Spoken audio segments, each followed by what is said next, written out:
have with us Mr. Pratap Bose. He is the Chief Design and Creative Officer, Auto and Farm Sector, Mahindra. Pratap, welcome to the show. Thank you so much. Thank you so much. Always pleasure meeting you because the design bubbles.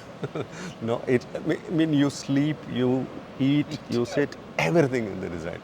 It's very interesting. So tell me the nuances of the 9S. What are the nuances that common man cannot identify, but designers play a critical role? Yeah, absolutely.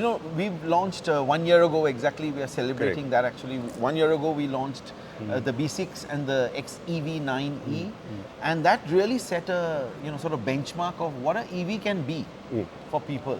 Now, when we launched those, people of a certain life stage buy a certain car, right?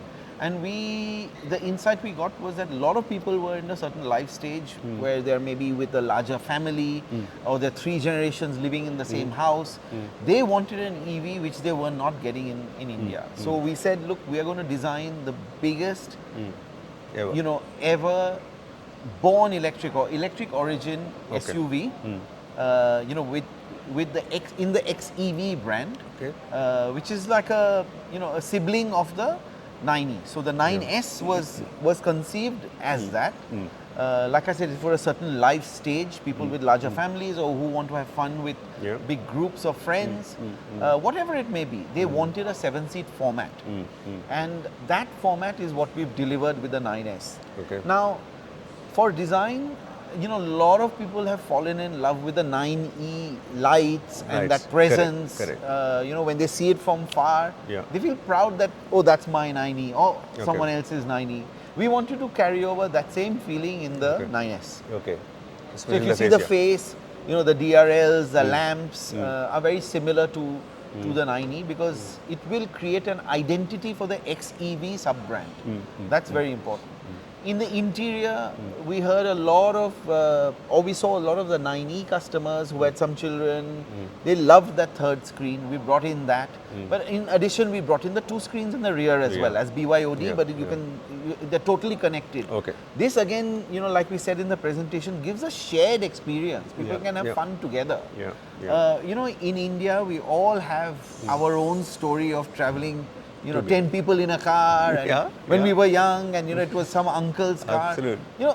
We created memories and 9S is a vehicle which will help people create memories in the future, but it's born or its electric origin, and I think that is very, very important when we introduce this. Well, very interesting. From 9E to 9S, you have almost maintained the same the silhouette. Also, not silhouette, the dimensions and the curve, etc. But you have created it as a proper SUV. And it also calls for a lot of design changes because it has to carry 2 passengers, additional suspension, all this. So what are the challenges? Rear motor. So the INGLO architecture, when it was conceived, 4 years ago, we had shown in 2021 August.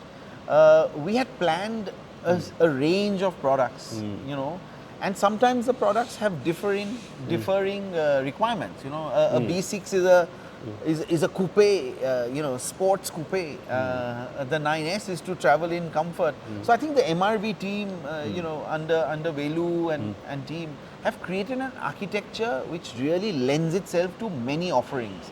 Now, the great advantage in this, for example, in the 3rd row, because you have a flat floor, you are able to put your feet underneath the seat of the 2nd row. The row in front of you.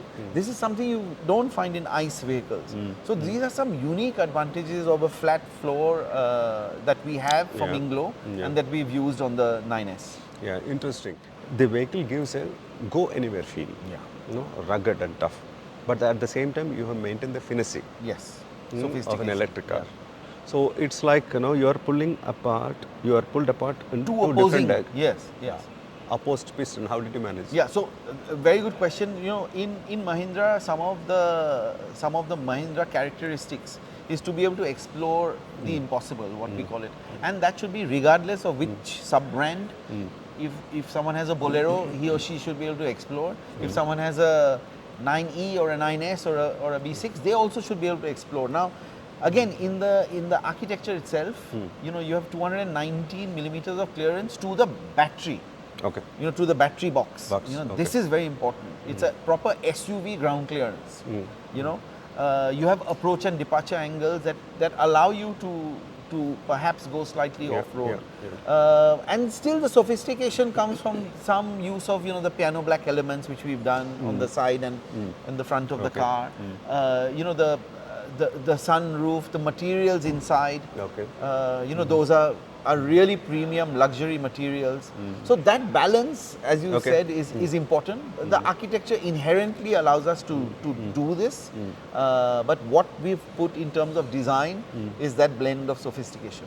Okay, so this is a generic question. I'm taking a leaf out of what Velu, Rajesh and Nal replied to my question on to how to manage the obsolescence. Yes. So they said it's a more or less SDV kind of a thing. Correct. So which means the hardware remains the same and then software by software they can differentiate. So in this scenario, what do you think as a designer the team's role in SDVs when it becomes a reality? Yeah, so this is, you know, SDV is already a reality. We can do OTA on this, keep updating, you know, the software, keep updating the experience actually. So that's great.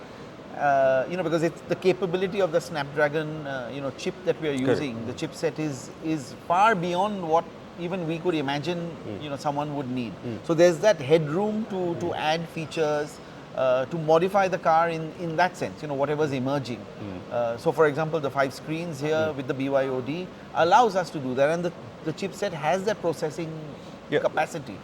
Right, but see, you play around with the hardware, correct? No, the external features, the internal.